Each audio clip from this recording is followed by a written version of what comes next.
2017년 벌써 마지막 한 달밖에 남지 않았죠. 마지막 달력을 넘기셨습니까? 한 달 남으면서 꼭 하고 싶은 것이 무엇입니까? 또 마지막 달력을 넘기면서 무슨 생각이 들으셨죠? 그러다가 주보 뒤에 보면 장영희 교수가 쓴 글이 생각이 나서 주보에 올렸습니다. 내가 살아보니까 사람들은 남의 삶에 그다지 관심이 많지 않다. 그래서 남을 쳐다볼 때는 부러워서든지 불쌍해서든 그저 호기심이나 구경찬을 넘지 않더라. 내가 살아보니까 정말이지 명품 백을 들고 다니든 비닐봉지를 들고 다니든 중요한 것은 그 내용물이더라. 내가 살아보니까 남들의 가치 기준에 따라 내 목표를 세우는 것이 얼마나 어리석고 나를 남과 비교하는 것이 얼마나 시간 낭비고 그렇게 함으로써 내 가치를 깎아내리는 바보 같은 짓인 줄 알았더라. 내가 살아보니까 결국 중요한 것은 껍데기가 아니라 알맹이더라. 겉모습이 아니라 마음이더라. 예쁘고 잘생긴 사람은 TV에서나 보거나 거리에서 구경하면 되고 내 실속을 차리는 것이 더 중요하더라. 재미있게 공부해서 실력 쌓고 진지하게 놀아서 경험 쌓고 진정으로 남 위에 덕을 쌓는 것이 결국 내 실속이더라. 내가 살아보니까 내가 주는 친절과 사랑은 믿지는 적이 없더라. 소중한 사람을 만나는 것은 1시간이 걸리고 그를 사랑하게 되는 것은 하루가 걸리지만 그를 잊어버리는 것은 일생이 걸린다는 말이더라. 내가 살아보니까 남의 마음속에 좋은 축으로 남는 것만큼 보장된 투자는 없더라. 우리 나이면 웬만큼은 살아본 거지? 이제 우리 나이면 무엇이 소중하고 무엇이 허망함인 줄 구분할 줄 아는 나이, 진실로 소중한 게 무엇인지 마음 깊이 깨달아지는 나이, 남은 시간 동안 서로서로 보듬어 안아주고 마음 깊이 위로하여 공감하고 더불어 같이 지낼 수 있는 친구의 소중함을 깨우쳐 알아주는 나이, 한 번뿐인 인생 앞에서 후회 없이 알차게 부끄럼 없이 살아가는, 여러분 한 달을 남으면서 어떻게 생각했습니까? 장영희 성황대 교수는 생후 1년 만에 1급 소아마비로 살아오면서 평생 3번의 암과 투쟁하면서 좋은 글들을 학생들에게 많이 도전을 줬던 교수. 그래서 이제 소천한 지가 꽤 오래됐네요. 2009년에 왔으니까. 여러분들이 12월 달을 보내면서 무슨 생각을 하고 있습니까? 그런데 우리가 살고 있는 시대는 어떤 시대가 되었냐면 100세가 사는 시대가 됐어요. 100세 시대. 100세 시대가 축복이냐 저주인가 라고 하는 책자가 기록되고 있어요. 책의 저자 린다 그레트는 리버풀 대학교에서 심리학 박사를 쓰면서 100세가 저주가 축복인가 대학을 쫙 풀어놓고 있어요. 그러면서 한국에서도 한국에 대한 그런 것들을 조사해서 거책에 기록되고 있는데 한국에도 2030년이 되면 100세가 넘는 인간이 사람이 10,000명이 넘는다는 거야. 100세가 넘는 우리 할아버지 할머니들 10,000명이 넘을 것이라고. 그런데 한국에서 지금 최고 이슈는 저출산, 저성장, 고령화로 이게 정말 문제가 많이 될 것이라고. 하나 중요한 것은 베자민 프랭클가 얘기한 것처럼 이 세상에서 죽음과 세금 말고는 확실한 것이 없다 라고 그렇게 이야기하면서 지금 이렇게 100세가 되면서 노인의 빈곤, OECD에서 노인 빈곤층이 가장 많은 나라가 높은 나라가 한국이고 또 자살률이 가장 많고 또 치매로 고생하는 식구 우리 부모님들이 가장 많은 나라가 한국이라고 그렇게 통계내고 있어요. 그래서 이게 축복이냐 이게 저주인가 지금 이야기하고 있어요. 오래 살아셔야죠. 근데 오래 사는 건 건강하게 사셔야죠. 건강하게 살 뿐만 아니라 예수 잘 믿으면서 사셔야 돼요. 믿습니까? 이게 축복이죠. 오래 살면서 예수 믿지 않으면 무슨 소용이 있겠어요? 아무 소용 없잖아요. 베드로는 이렇게 말하고 있습니다. 베드로전서 3장 8절에 마지막으로 말하노니 너희가 다 마음을 같이하여 동정하며 형제를 사랑하며 불쌍히 여기며 겸손하며 열심으로 선을 행하라. 그리고 너희 마음에 그리스도를 주로 삼아 거룩하게 하여 너희 속에 소명에 관한 이유를 묻거든. 우리가 나이가 연세가 들면서 분명한 건 하늘나라에 대한 소망, 천국에 대한 소망이 분명해야죠. 확실해야죠. 내가 이렇게 오래 살아가는 이유들, 존재들이 분명해야 된다라고 하는 그런 말씀을 하고 있어요. 그래서 베드로전서 4장으로 넘어가서는 이렇게 말합니다. 만물의 마지막이 가까웠으니 그러므로 너희는 정신을 차리고 근신하여 기도하라고. 제가 이제 12월 달 맞으면서 권사님 벌써 12월이요. 그러니까 글쎄 왜 이렇게 세월이 빠르냐고. 전부 다 왜 이렇게 벌써 12월이 됐냐고. 느끼세요? 못 느끼세요? 아이, 나하고는 상관이 없네요. 그건 아직까지도 청년인 것 같아요. 기성때가 되면 왜 이렇게 빠른지 벌써 12월인지 눈깜짝을 뜨게 지나가는 것 같아요.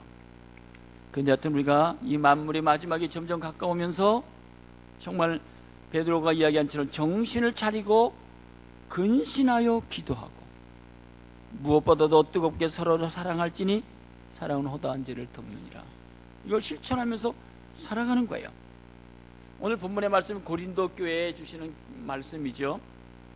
지난번 고린도에 다녀왔는데 고린도는 항구 도시고 문명의 중심 도시고 무역이 왕성했고 그러면서 우상숭배가 한국도 우상숭배가 가득 차 있고 또 교회 안에는 영적인 싸움들 계파들이 많고 무질서 자기들만 잘났다고 하는 사도 바울이 고린도 교회 가서 설교하고 전도하는데도 잘난 척만 하고 변화되지는 않고 영적인 혼란 가운데 있는 후도 이제 오늘도 우리가 고린도 후서 보지만 고린도 후서는 사도 바울이 설교하고 전도하고 능력이 나타나고 그러니까 사도 바울에게 네가 언제 사도냐? 네가 어떻게 사도가 됐어? 라고 따지고 그리고 선동하고 핍박하고 사도 바울이 너무 괴롭죠. 사람들은 그래도 변화되고 예수 믿고 변화된 사람들이 많은데 기득권을 누기는 사람들이 네가 언제 사도가 됐어? 라고 자꾸만 대들고 거짓 교사들은 와서 자꾸만 선동하고 어지럽고 사도 바울이 어떻게 할까요? 오늘 본문의 말씀 보면 사도 바울이 편지를 쓰는 내용이에요. 바울의 편지를 쓰고 있는 거예요. 성경이 무슨 책이냐 하면 편지거든요. 하나님이 우리 인생들에게 하나님의 구원의 계획을 알려준 편지잖아요. 어떤 편지냐? 천국에 관한 편지, 그렇죠? 천국에 관한 편지. 마태복음 25장 1절에 보면 그때 천국은 마치 등을 들고 신랑을 맞으러 나간 열차녀와 같으니 화 있을 진저 회식하는 서기관들과 바리새인들이여 너희는 천국 문을 사람들 앞에서 닫고 너희도 들어가지 않고 들어가려 하는 자도 들어가지 못하게 하는도다. 이건 사람이 가장 어리석은 사람이에요. 나도 못 들어갈 뿐만 아니라 들어가는 사람들을 막는 사람들, 바리새인, 서기관, 유대인들. 디모데후서 4장 18절에 보면 주께서 나를 모든 악한 일에서 건져내시고 그의 천국에 들어가도록 구원하시리니. 그러니까 사실 이게 하나님 말씀이 뭡니까? 천국의 편지예요. 천국의 편지. 천국의 소식이죠. 천국에 들어가는 비결이 뭘까요? 요한복음 14장 6절에 보면 예수께서 이르시되 내가 곧 길이요 진리요 생명이 나로 맘지 않거나 아버지께로 올 자가 없느니라. 믿습니까? 천국 가는 길이 뭐예요? 아버지께를 통해서만이 갈 수 있다. 그런 말씀이고 조금 더 이야기하면 이 하나님 말씀은 구원의 편지예요. 구원의 편지. 사도행전 16장에 보면 이르시되 주 예수를 믿으라 그리하면 너와 내 집이 구원을 받는다. 지옥 가는 게 아니라 네가 천국 백성 구원받는 거야. 세상에서 다 얻어도 구원받지 못하면 아무 소용이 없는 거야. 구원의 편지인 것을 아느냐? 그건 말씀이잖아요. 그리고 요한복음 3장 16절에 보면 사랑의 편지다. 하나님이 세상을 이처럼 사랑하사 독생자를 주셨으니 이는 저를 믿는 자마다 멸망치 않고 영생을. 사랑의 편지. 내가 너희들을 얼마나 사랑하는지 알아? 사랑의 소식을 전한 거죠. 구약서부터 사랑의 성지. 그러면서 더 한 걸음 생각해 보면 여러 가지지만 심판의 편지예요. 심판. 너희들이 나를 믿지 않으면 반드시 심판받을 거야. 요한복음 5장 29절에 보면 선한 일을 행한 자는 생명의 부활로 악한 일을 행한 자는 심판의 보알로 나오리라. 히브리서에 보면 한 번 죽는 것은 사람에게 정하신 구에는 심판이 있다고. 그때는 청년의 때 창조자를 기억하라고. 내가 아무 낙이 없다고 할례가 가까기 전 너희 인생의 가장 좋은 시절 너희들이 살아가지만 인생의 가장 행복한 시절, 건강하고 행복하고 있을 때 창조자를 기억하는 거야. 내 인생의 주인은 나야. 하나님을 기억하면서 살아가는 거야 라는 것이잖아요. 이게 성경은 하나님의 편지잖아요. 또 구체적으로 얘기하면 계시록도 하나님께서 7교회에 편지하고 있잖아요. 앞으로 그 당시의 교회, 오늘의 교회에게 야, 교회가 이렇게 되는 거야. 사대 같은 교회가 되면 안 되잖아. 칭찬받는 교회가 돼야지. 이 교회, 이런 교회가 되라고 교회들에게 성령의 교회들에게 하시는 말씀을 들을지어다라고 교회에게 편지하고 있는 그런 내용이고, 바울이 쓴 서신도 다 편지잖아요. 바울이 쓴 편지도 13권이. 그래서 고린도후서 3장 2절에 너희는 우리의 편지라 우리 마음에 썼고 마음으로 썼다. 여러분, 우리가 지난번 우리가 한 사람씩 올해 전도하십시다, 교회로 데리고 나옵시다 하고 했는데 그렇게 실천한 사람이 별로 없었어요. 좀 부끄럽고 창피했어요. 왜 그럴까요? 그 영혼을 위해서 기도를 안 했어. 그 영혼을 위해서 기도를 해야 되는데 영혼을 위해서 기도하는 흔적이 없으니까 그를 데리고 나올 수도 없고. 그 사도 바울은 지금 자기에게 핍박하고 어려움을 많이 주는 이들에게 전도도 하면서 어떻게 되냐? 사랑의 편지를 쓰고 있는 거예요. 고린도후서가 오늘 본문에 말씀 주시는 내용이에요. 그 편지를 쓰는 거예요. 영혼의 편지를 쓰는 거예요. 영혼의 편지. 그러니까 영혼의 편지를 쓰려면 기도하지 않고서는 쓸 수 없잖아요. 대상이 있어야지. 대상이 있어야지 편지를 쓰지. 그렇잖아요. 근데 사도 바울은 이 고린도 교회에 전도할 영혼들이 너무 많은 거예요. 그 영혼의 편지를 쓰고 있죠. 사도 바울은 그래서 고린도전서, 로마서에도 보면 그러므로 나는 할 수 있는 대로 로마에 있는 너에게도 복음 전하기를 원하노라. 할 수만 있으면 복음, 어떻게든지 했던 복음 전하기를 원해요. 여러 가지 방법으로 하면서 사도 바울은 어떻게 해요? 전도의 편지를 쓰는 거예요.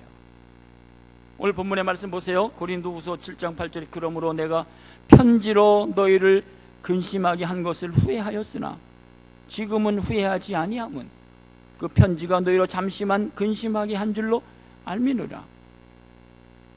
사도 바울이 편지를 쓰려고 하니까 여러 가지 생각이 나는 거예요. 오늘 본문의 말씀 여러분 실장을 잘 읽어보세요. 근심이 되고 낙심이 되고 두려움도 생기고, 내가 저 사람에게 편지 쓰면 저 사람이 어떻게 생각할까? 아, 나보고 뭐라고 생각할까? 여러 가지 생각이 달리잖아요. 그래서 고린도서 3장 3절에 보면 다시 이렇게 읽습니다. 너희는 우리로 말미암아 나는 그리스도의 편지, 너희는 그리스도의 편지야. 이는 먹으로 쓴 것이 아니요 오직 살아계신 하나님의 영으로 쓴 것이며 돌판에 쓴 것이 아니요 너희 마음판에 내가 쓰는 거야. 글자로 보낸 너희 마음판에 내가 지금 영혼의 편지를 쓰고 있어. 내가 왜 영혼의 편지를 쓰냐 하면 고린도서 10장 10절에 보면 이렇게 말합니다. 그들의 말이 그의 편지들은 무게가 있고 힘이 있으나 그가 몸으로 대할 때는 약하고 그 말도 그러니까 사도 바울이 여러분들이 몸이 약하고, 그렇죠? 머리도 없다 그러고 키는 작고, 사도 바울이 키는 만하고 머리도 없고, 근데 몸은 약하고 말은 잘 못하고, 근데 바울은 글을 잘 써. 글을 잘 써요. 글을 잘 써서 지금, 그래서 오늘 본문의 말씀 잘 보세요. 그들이 말이 그의 편지들은 무게가 있고 힘이 있으나, 수필 글씨 잘 쓰잖아요. 이 말에 글씨에 힘이 있다라는 거예요. 여러분들 주부에 보면 한 장씩 다 꺼내 보세요. 4집어넣지 주부에 사랑하는 형에게, 이게 전도의 편지예요. 영혼의 편지예요. 이게 뭐냐면 제가 NLTC 이제 가서 옛날에 훈련 받을 때 우리도 현장에서 전도도 하고 그러는데, 그 전도하는 대상이 있다면 그를 위해서 기도하라는 거예요. 기도하고 이 영혼의 편지를 쓰라는 거예요. 여러분 이거 편지를 어떻게 쓰는데, 이 원문을 그대로 주고서는 너희들이 친필로 쓰라는 거예요. 사랑하는 형에게, 사랑하는 동생에게, 사랑하는 아내에게, 사랑하는 남편에게 이걸로 이렇게 그대로 쓰라는 거예요. 형 안녕하십니까? 동생 안녕하십니까? 이게 편지 쓰려면 얼마나 걸릴까요? 꽤 긴 거예요. 이걸로 보내지 말고 정말 여러분들이 훈련받을 때 이렇게 편지를 써서 기도하는 사람이 있으면 그대로 접어서 기도하고 보내라는 거예요. 이게 훈련받을 때 저희들이 했어요. 이렇게. 여러분이 기도하는 사람들이 있으세요? 영혼의 대상자들이 있으세요? 올해가 가기 전에 한번 실천하십시다. 할렐루야. 안 하시려고 그러시나 봐요. 이 편지 쓰기가 근데 어려운데 이렇게 쓰라는 거예요. 이렇게 써서 기도하고 보내보라는 거예요. 그 보내고 나서 우리가 그냥 있을까요? 또 기도하죠. 사랑의 수고가 있어야 있고 기도가 들어가죠. 그러면 놀라운 일이 생긴다는 거예요. 편지를 보내고 편지를 받을 때 보면 찡해지잖아요. 찡하죠. 요새는 핸드폰 시대고 스마트폰 시대이기 때문에 감정도 별로 없어요. 근데 옛날에는요, 연애 편지로 가고도 결혼했잖아요. 그렇죠? 펜팔로도 감정이 찡해져 갖고 결혼도 하고 그랬죠. 군에 들어가면 여러분 보세요. 우리 부모님들이 우리 아들 군대 들어가고 엄마에게 편지 쓰는 편지 받으면 어떡해요? 엄마가 아들이 그때 군대 들어가서 훈련 받으면서요, 훈련 받기 전에 엄마한테 편지 써요. 편지 쓰거든요. 그 엄마가 그 편지 보고 엄마도 울고 편지 쓸 때 아들도 울어요. 다 똑같은 거. 이건 다 울어. 찡해갖고 이 아들 너무 여태까지 내가 엄마한테 잘못했구나. 그래서 막 또 내부 반장들이 막 분위기도 만들고 이놈 얘들 이렇게 놀았지 그러면서 회개하게 만들고 막 돌이켜보면서 그 엄마가 그 편지 받으면요 눈물 흘리는 거죠. 뭐 군대 들어가서 훈련 받을 때 가장 인기 있는 사람이 누구냐면요, 여친으로부터 편지 받는 게 가장 인기 있어요. 저도 우리 훈련 받을 때요, 우리 부대 안에서 우리가 소대가 40명이잖아요. 이름도 잊혀지죠. 김성재. 훈련 받을 때 가장 땡땡이 치고 가장 세상 말로 좀 등신 노릇하고 열애하고, 근데 연애 편지는 매일 한 통씩 오는 거예요. 한번 생각해 보세요. 야, 너는 도사다. 월요일날 되면 편지가 3통이 온다니까요. 걔는 돌았나 봐요. 어떻게 한 통도 받지 못하는데 매일 한 통씩 오는 거예요. 그게 인기가 최고잖아요. 저 같으면 어떻게 오죠? 박철환 부르지 않고 김은혜 부르면 받으러 나가잖아요. 그렇잖아요. 부대에서는 그렇게 편지가 오잖아요. 근데 제가 김은혜 편지 한 번도 못 받아봤지만 그런데 하여튼 보세요. 인기가 가장 좋은 거예요. 오늘 보세요. 오늘 본문의 말씀 보면 여기 사도 바울이 전도하다가 지금 고린도에게 영혼의 편지를 보내는 거예요. 그래서 3장 다시 보시면 고린도후서 3장 2절에 보면 너희는 우리의 편지라 어디에 썼어요? 우리 마음에 썼고, 우리가 편지를 쓸 때 어떻게 해요? 그냥 마음으로 쓰잖아요. 3장 3절에도 오직 육의 마음의 판에 마음으로 쓰잖아요. 마음으로 쓸 때, 편지 쓸 때 좀 찡하고 두려움도 있고 낙심되고 근심도 되는데, 사도 바울이 쓴 모든 편지들을 보면 16장 22절에 이 편지를 기록하니 나 더디어도 주 안에서 너에게 문안하느니라. 16장 3절에도 보면 내가 이를 때 너희가 인정한 사람에게 편지를 주어 이 너희의 은혜를 예루살렘으로 가지고 가게 하라. 오늘 본문의 말씀 다시 읽을게요. 7장 8절 보시면 그러므로 내가 편지로 너희를 근심하게 한 것을 맨 처음에는 근심했다는 거, 이게 가능할까? 열매가 맺을까? 나를 어떻게 여러분들 그럴 거 아니겠어요? 근데 지금은 뭐라 그랬죠? 후회하지 아니함은 그 편지가 너희로 잠시 근심해갖고 쏘내 보냈는데 어떻게 됐다는 거죠? 9절 읽어보세요. 같이 읽겠습니다. 내가 지금 기뻐함은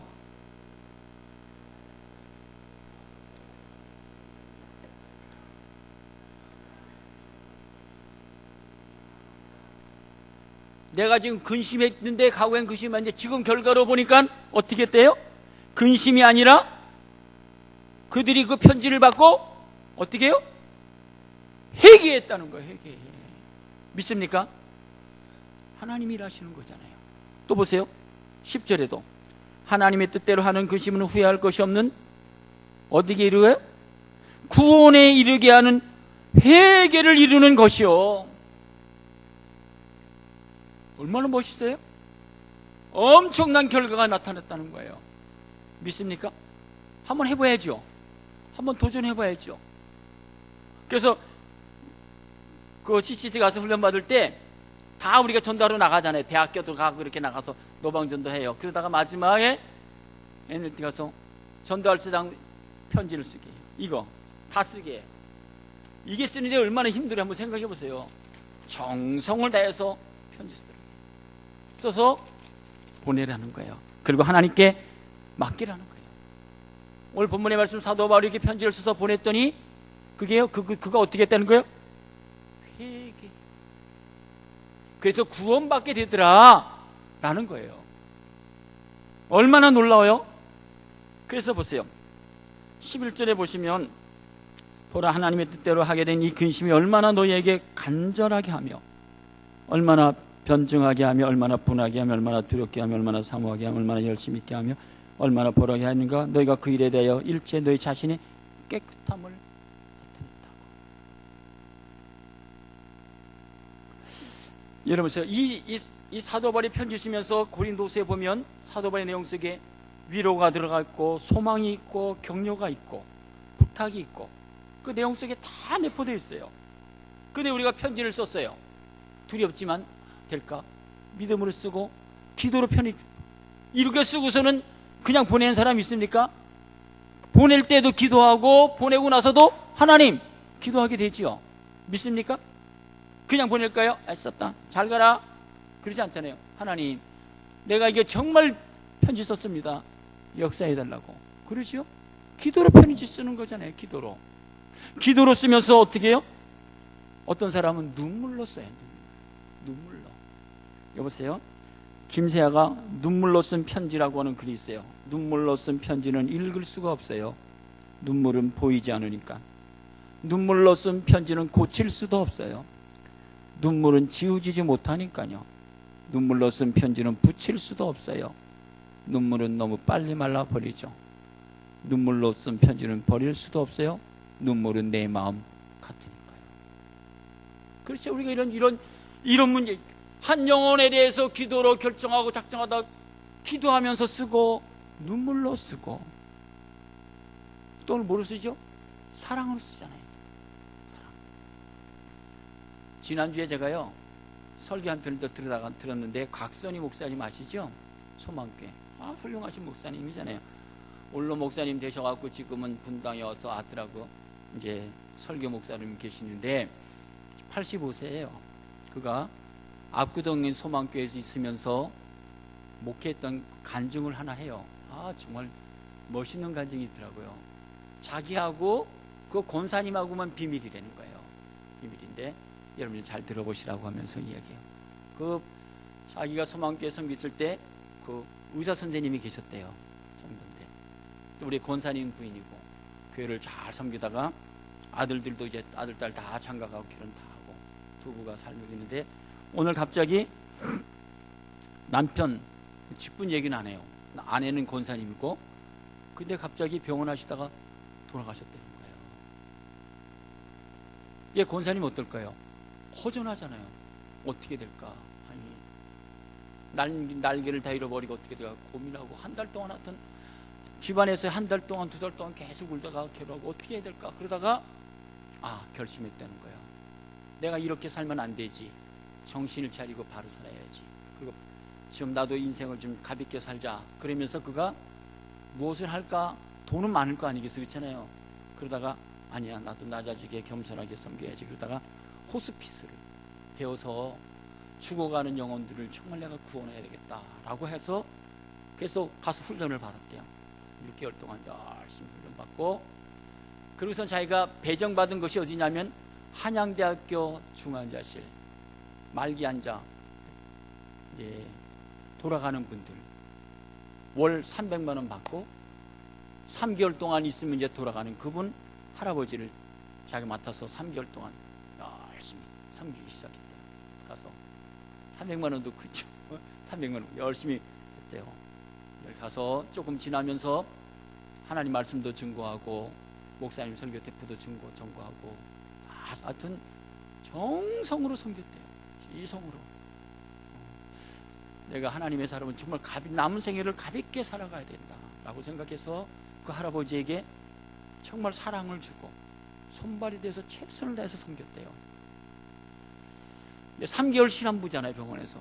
근데 이 할아버지가 어느 날 할머니에게 이렇게 얘기를 한 게, 할멈, 나하고 결혼할까? 그러더라는 거예요. 어떻게 결혼할까 말까요? 그러면서 이렇게 내가 오늘까지 이렇게 살면서 정말 할멈에게 정말 사랑을 경험했다고, 진정한 사랑을 내가 느꼈다고, 나하고 결혼하자. 그러니까 이 권사님이 뭐라 그럴까요? 할까 말까요? 어떻게 해야죠? 대답 좀 해보세요. 예? 권사님 어떻게 하시겠어요? 선택. 그런데 권사님이 계시다가 조금 생각하시다가 이렇게 한 번 가부가 되나 2번 가부가 되나 똑같지? 결혼하자고. 그래서 그 결혼하겠다고. 오케이? 누군지 모르지만 그래서 그러면 빨리 혼인신고 하자고. 그래서 혼인신고를 했다는 거예요. 혼인신고하고 하여튼 얼마 동안 지냈겠죠. 잘 섬겨주고 잘 사랑을 느끼고 정말 섬기고 그러다 할아버지가 돌아가셨어요. 돌아가셨는데 돌아가시고 장례도 잘 끝났죠. 잘 치르고 그건 얘기 안 하지만 아주 마지막 이게 중요한 얘기고요. 한참 지내고 났더니만 등기로 뭐가 오더라는 거예요. 자기한테 딱 열어보니까 9억 원이 있더라는 거예요. 9억 원이 들어있더라는 거예요. 그러면서 이 권사님이 이걸 받고 목사님에게 자기가 가서 이걸 어떻게 해야지요? 그러더라는 거예요. 그러니까 이 할아버지는 3개월 동안 자기에게 사랑을 쏟고 섬기는 모든 것을 보고 내가 조금이나마 돈을 좀 내 있는 것에 좀 주고 싶어서 그 9억이라도 주고 주려면 어떻게 되냐? 혼인신고를 해야 줄 수 있는 거예요. 네? 혼인신고를. 그래서 혼인신고도 했고 그래서 장례도 끝나고 제가 9억을 받았다고. 목사님 어떻게 해야죠? 그러더란 거예요. 한 영혼을 구원하는 게 뭘까요? 사랑이라는 거예요. 한 영혼에 대한 사랑을 다 쏟으니까 어떻게 해요? 놀라운 사건이 일어났다 라고 하는 사실이죠. 오늘 본문의 말씀 고린도서 9장 7절 11절 8장 7절 이렇게 보면 간절함이 있어요. 간절함. 한번 찾아보세요. 시간이 없어서 제가 다 읽지 못하지만 그렇잖아요. 사랑의 간절함, 영혼에 대한 간절함이 가슴속에서 솟아오르는 거죠.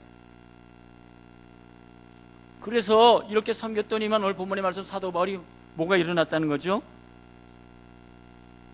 회개하게 되었다는 거예요. 나를 통해서 한 영혼이 회개하여 구원받는다면 우리들이 헌신, 수고, 노력, 가치가 있는 거예요. 믿습니까?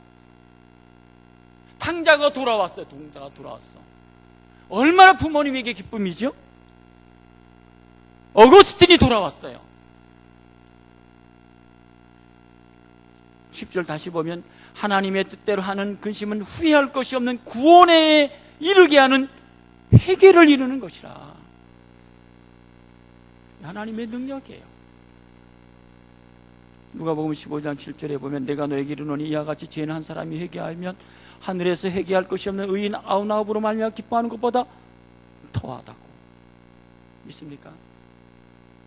우리가 11개월 잘 지냈어요. 12개월 맞으면서 정말 아름답게 성공적으로 승리하는 삶을 보람되게 보내려면 한 영혼이라도 사랑의 영혼의 편지, 사랑의 편지, 기도의 편지를 통해서 한 영혼이 회개하여 구원받는다면 2017년도는 여러분이 성공한 겁니다. 승리한 해입니다. 그렇게 생각 안 하세요? 우리가 11월 달에 그 다니엘 기도회 보면서 판가츠 인도 목사님 그 젊은 형제가 회개하여 구원받아서 인도로 돌아가는, 여러분이 그 간증은 들었잖아요. 인도에 있을 때는 정말 문지하로, 그래서 도피해서 영창 가야 될 것을 도피해서 한국으로 와서도 정말 문지하로 살아가는데 하나님께서 그를 변화시켜서 회개에 이르는 구원의 반열에 서서 여기 와서 여전도사님과 결혼해서 자녀들을 낳고 다시 인도로 돌아가서 복음을 증거하는 하나님의 사람 목사로 세우셨다는 것, 이거 정말 놀라운 사실이죠. 우리가 한 10년 전에 인도 갔지만 이 한 사람이 한국에 와서 변화돼서 인도로 다시 돌아간다고 하는 것처럼 엄청난 사건이 없어요.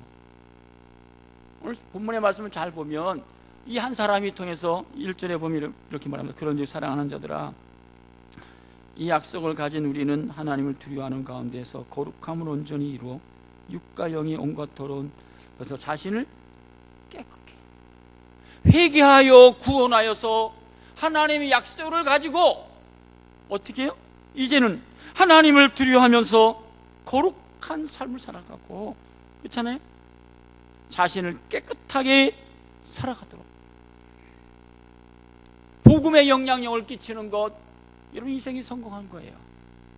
비록 우리가 1년 동안 그래 내 마음대로 돈이 없고 부족한 것 있다 해도 저 하나님이 기뻐하는 건 뭘까요? 이런 한 영혼에 대해서 사랑의 수고를 통해서 한 영혼이 회개하여 구원에 이른다고 하면 여러분은 2017년은 성공한 겁니다. 승리하는 한 해로 마무리가 될 거예요. 2절에 보면 마음으로 우리를 영접하라. 마음의 문을 열고 예수를 영접하게 된다면 그 이상 놀라운 사건이 어디 있겠어요? 3절에 보면 너희가 우리 마음에 있어 함께 죽고 함께 살게 하고자 하는 건 아니겠어요? 복음으로 함께 살고 복음으로 함께 죽는, 그리스도와 함께 십자가에 못 박힌 삶을 살아가도록 만드는 것. 사도 바울이 오늘 본문의 말씀 7장을 여러분 한번 7장을 잘 읽어보세요. 그 기쁨이 가슴 속에 흘러넘치는 거예요. 7장 4절에 기쁨이 넘치는도다. 기쁨이. 오늘 7절에도 나를 위하여 열심히 있는 것을 우리에게 보고함으로 나를 더욱 기쁘게. 무엇으로 기뻐했지요? 여러분들 무엇으로 기쁨을 누리겠어요? 7장을 다 보세요. 사도 바울은 그 기쁨이 넘친 거예요. 너무너무 기쁘다, 너무너무 행복하다, 그런 말씀 아니겠어요? 13절에도 기록되어 있고,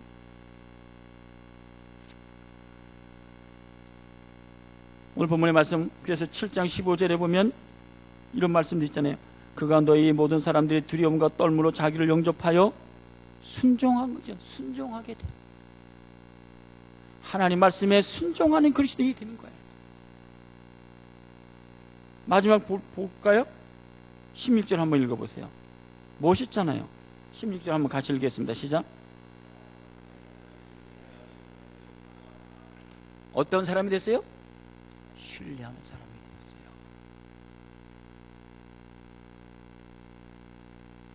자기를 핍박하고 자기를 괴롭히고 복음의 방해물이 됐던 사람들이 하나님 말씀을 가지고 자신을 깨끗하게 거룩하게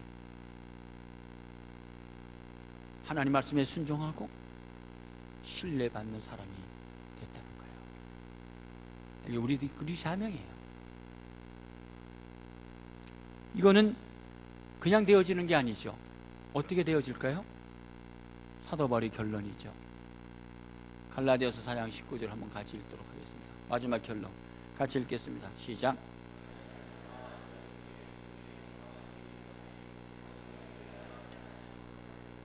할렐루야. 어떤 수고를 해야죠? 해산하는 수고를 통해서 한 영혼이 회개에 이르는, 구원에 이르는 열매가 맺혀지는 것입니다. 우리 남은 한 달 동안 그래 못했지만 이 편지 한번 써보자. 기도하면서 영혼의 편지, 사랑의 편지, 눈물의 편지 한번 실천해보자.